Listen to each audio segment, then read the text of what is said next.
The following is a presentation of the Eagles Sports Network. This is the Eagle Sports Network. I'm the voice of the Eagles, Adam Cavalier, alongside Carson-Newman head softball coach Vickee Kazee-Hollifield. Vic, an absolute heartbreaker in a doubleheader split against the Mars Hill Lions. You win game one, 2-0. You're up by 4 runs heading into the 7th inning of game 2, and then Mars Hill pounds out 6 runs in the top of the 7th. You try to rally, but end up falling 1 run short. How do you sum up a day where you battle in game 1 and do win all 3 phases to get the win in that one, but come up just short of what would have been a nice sweep over a really talented hitting club in Mars Hill? There's no question about that. Mars Hill has one of the best hitting ball teams in our conference, and that was the first thing that I told Monica as we were shaking hands after the game.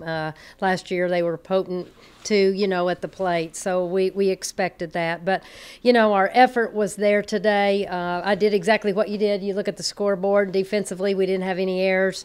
I think we out-hit them. Mm-hmm. And, you're just looking at that. How did we not come up with a win? But anyhow, fell a little short. But, we don't have time to feel sorry for ourselves. We got to regroup because it looks like we were going to be heading to Coker tomorrow evening and looking for that matchup on Friday. Brings up a phrase that you heard from Ken Sparks back in the day. You don't want a game to beat you twice, or in the case of a softball team, 3 times, really. How do you put this one behind you quickly with Coker looming probably sooner than potentially you thought with rain in the forecast Saturday? Well, I think the only thing, I know to do is look at the positive stuff that came away from that.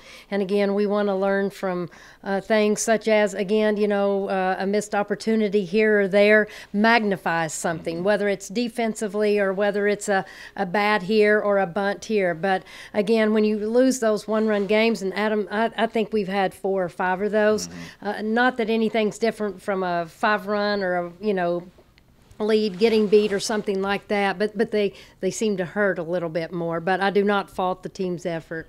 Leah Sohm, first time that she was in the lineup in a few weeks and exploded. 4 for 5 at the plate, multi-hit efforts in both games, so the 2nd and 3rd of her career. What about your freshman shortstop and what she did at the plate? And had a go-ahead hit for an RBI in game 2 that Mars Hill obviously rallied from, but had the initial lick that put you in front late. Leah is just a great ball player, and it's coming, it's developing. In the batter's box, and she can do many things with it. She can put the bunt down. I'm not giving away any secrets, or she can slap it by them, and she's got that potential to do it. But I think she's relaxing a little bit. I think she's seen more pitches. You almost have to put a bridle on her to hold her back. She's ready to attack the first pitch and all of that. But she's seen good pitches now, and I think that's just shows her maturing and growing with the game. Kind of a weird doubleheader too.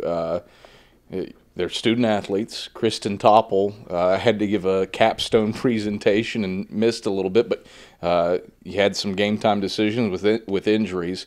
What was it like to battle through that and get a win in the face of some a little adversity? Have you seen that before in 33 years? No, I really hadn't. Topple did actually, I think she threw 2 balls over here before we just stuck her out, but I thought it was a bunt situation. I was like, Top, I don't care if you've thrown. I knew she could get over there and field the ball, of which she did. So that worked out. Haley Caldwell, being out, I think we'll have her back for Friday. But that was a big bat. We don't make any excuses. Taylor Scott fought through. Her arm, she looked like Popeye, for a couple of days. But those kids were relentless, played hard, and gave everything that they could for the teammates today. Vic, thanks for your time. We'll talk to you Friday or Saturday after you play the Cobras. Okay, thanks, Adam. That's Carson-Newman head softball coach Vickee Kazee-Hollifield. I'm the voice of the Eagles, Adam Cavalier, and this is the Eagle Sports Network.